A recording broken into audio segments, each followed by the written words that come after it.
पवित्र धरा का वंदन करती हूँ। आए हुए आगंतुकों का हार्दिक स्वागत, वंदन एवं अभिनंदन करती हूँ। मैं निधि त्रिपाठी कक्षा 9वीं की छात्रा आज दिनांक 26 जनवरी 2025 कृष्ण पक्ष संवत 2082 के इस पावन अवसर पर परम आदरणीय मंचा सिंह प्रधानाध्यापक महोदय, प्रबंधक महोदय, शिक्षक वृंद एवं अपने प्यारे भाइयों बहनों को गणतंत्र दिवस की हार्दिक शुभकामनाएं देती हूँ। कहते हैं कि एक जश्न वतार है 26 जनवरी, एक जश्न वतार है 26 जनवरी, एक वजह है त्योहार है 26 जनवरी, एक वजह है त्योहार है 26 जनवरी। आईने हिंद का हुआ था इसी दिन निवास, आईने हिंद का हुआ था इसी दिन निवास, इस दिन की यादगार है 26 जनवरी, इसी दिन की यादगार है 26 जनवरी। जैसा कि हम सभी जानते हैं कि आज हम यहाँ हमारे विद्यालय प्रांगण में अपना गणतंत्र दिवस मनाने के लिए एकत्रित हुए हैं। ये गणतंत्र दिवस न केवल अंग्रेजों पर हमारी विजय का प्रतीक है, अपितु हमारी लोकतांत्रिक भावनाओं का भी प्रतीक है। हम गणतंत्र दिवस मनाने के लिए यहाँ एकत्रित हुए हैं। 1857 की जंगे आज़ादी से लेकर 1947 के यौम आज़ादी तक इस मुल्क को आज़ाद कराने के लिए अनेक जवानों ने कुर्बानियां दी और इसी कुर्बानियों के बाद हमारा मुल्क आज़ाद तो हो गया, लेकिन इसकी आज़ादी ठीक उसी तरह अधूरी थी जिस तरह हमारा जिस्म हमारी रूह के बिना अधूरा लगता है। और इसी आज़ादी को मुकम्मल करने के लिए हमारे देश के हमारे भारतवासियों ने संविधान निर्माण करने का काम शुरू किया। 2 साल 11 महीने और 18 दिन के बाद डॉक्टर भीमराव रामजी अंबेडकर की कमेटी द्वारा संविधान निर्माण का काम मुकम्मल हुआ। मैं अपने संविधान निर्माता डॉक्टर भीमराव रामजी अंबेडकर जी के श्री चरणों में कुछ पंक्तियां प्रस्तुत करना चाहूंगी। यही आगाज है मेरा, यही अंजाम होना चाहिए, यही आगाज है मेरा, यही अंजाम होना चाहिए, वतन पर मर मिटने वालों की यही अरमान होना चाहिए, वतन पर मर मिटने वालों का यही अरमान होना चाहिए।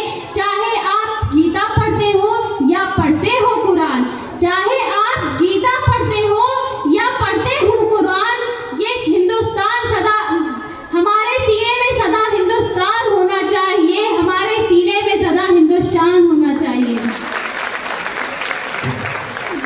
जैसा कि हम जानते हैं, यदि आज हम संप्रभु और स्वतंत्र हैं तो इसके पीछे हमारे देशभक्तों का हाथ है। और मैं अपने देशभक्तों की भक्ति के लिए 2 लाइनें प्रस्तुत करना चाहूंगी।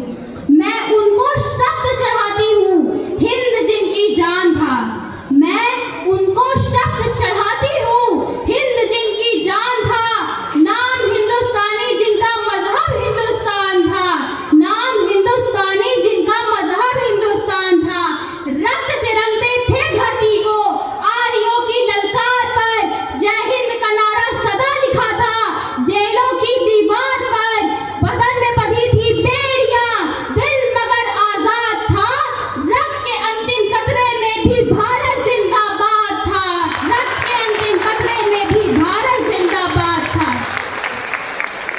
एक जगह मैंने सुना हुआ था कि एक शिक्षक ने एक बच्चे से पूछा कि हमें आज़ादी किस प्रकार मिली, तो उस बच्चे ने कहा कि 14 अगस्त 1947 की रात 2 दस्तावेजों पे दस्तखत हुए और हमें आज़ादी मिल गई।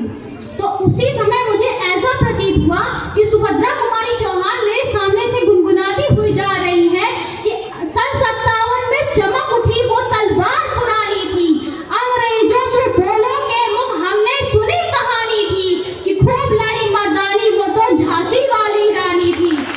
और आज मैं उन्हें हमें आज़ादी कैसे मिली इसी पर कुछ पंक्तियां कहना चाहूंगी कि कतरा कतरा खून दिया था, दिल जवानी जुनून दिया था, कतरा कतरा खून दिया था, दिल जवानी जुनून दिया था, खड़े अंग्रेज मारे नहीं तो गोलियों से भून दिया था, गोलियों के गाल नहीं थे ना आवाज मजीरों की, खन खनाहट गूंजती थी सेल्यूलर में जंजीरों की, राजनीति से नहीं मिली है नहीं खरीदी पैसों से, सौदा लहू के मोल हुआ था,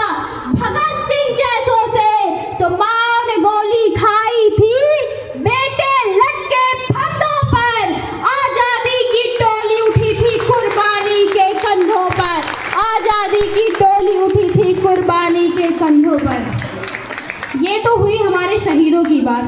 आज के समय में आज़ादी तो मिल गई है, लेकिन भ्रष्टाचार तो एक राष्ट्रीय भोग बन गया है।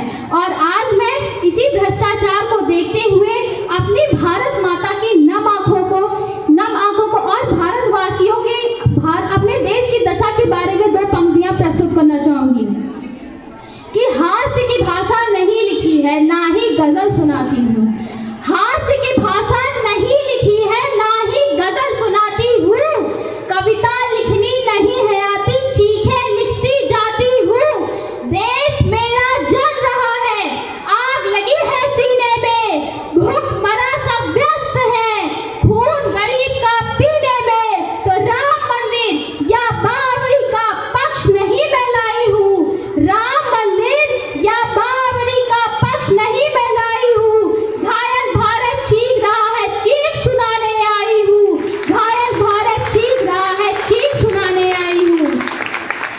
अतः मैं इस पावन अवसर पर हम सभी देशवासियों से एक विनम्र अनुरोध करना चाहूंगी कि नफरत बुरी है, न पालो इसे। नफरत बुरी है,